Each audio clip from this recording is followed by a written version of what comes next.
Hello दोस्तों, मैं science में नेक्स्ट टॉपिक ले रहा हूं।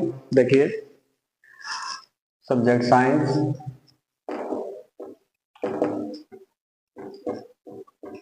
देखो, आज मैं बताऊंगा आपको विरंजक चूर्ण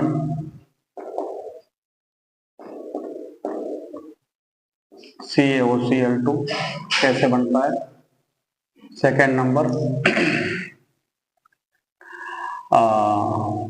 POP या जिप्सम।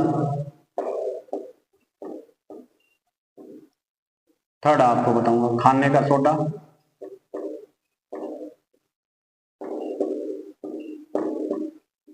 कैसे प्राप्त होता है, धोने का सोडा।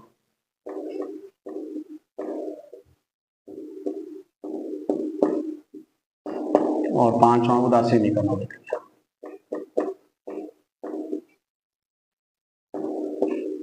रिएक्शन।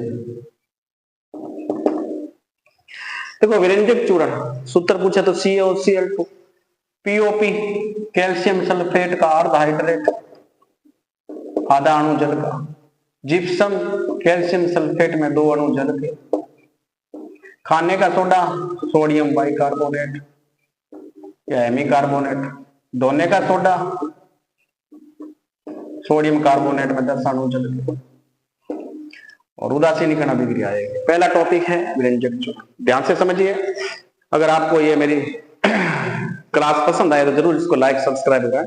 तो देखिए, मैं पहला टॉपिक ले रहा हूं CaOCl2 कैसे प्राप्त होता है। जब calcium hydroxide, this is calcium hydroxide या बुझा हुआ चूना, इसकी जब क्रिया आप क्लोरीन से कराएंगे तो हमें विरंजक चूर्ण प्राप्त होगा CaOCl2। देखिए, CaOCl2 तो क्या रह गया, इसमें एक O बच गया, एक H, तो जल बाहर निकलेगा, जल। ये विरंजक चूर्ण है, जिसको ब्लीचिंग पाउडर कहते हैं, ब्लीचिंग पाउडर।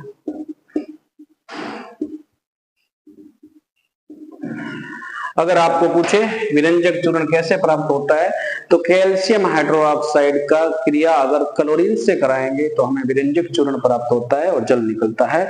इसको हम कैल्शियम हाइड्रोक्साइड कहते हैं,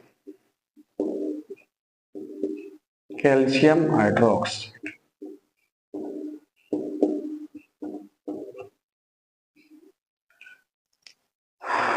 दूसरा POP प्लास्टर ऑफ पेरिस कैसे प्राप्त होता है, जब जिप्सम CaSO4 कैल्शियम सल्फेट में 2 अणु जल के, इसको जिप्सम कहा जाता है। जिप्सम का जब 373 कैलोरी पर इसको गर्म करेंगे तो हमें POP प्राप्त होता है, यानी कैल्शियम सल्फेट का अर्ध हाइड्रेट, और 1.5 अणु जल का बच जाएगा। कैल्शियम सल्फेट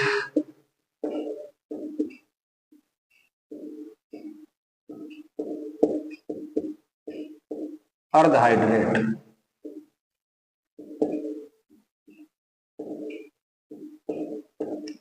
जिसको POP कहा जाता है। अगर आपको पूछे POP कैसे प्राप्त करते हैं, तो जिप्सम का 373 कैलोरी पर जब गर्म करेंगे तो हमें POP प्राप्त होता है, और POP को वापस जल के साथ क्रिया कराएंगे तो हमें जिप्सम प्राप्त होगा। तो देखो, इसमें जिप्सम का भाग पर पूछे तो कैल्शियम सल्फेट POP का रिएक्शन कराएंगे तो हमें जिप्सम प्राप्त होगा। ये जिप्सम है, ठोस पदार्थ है। देखो,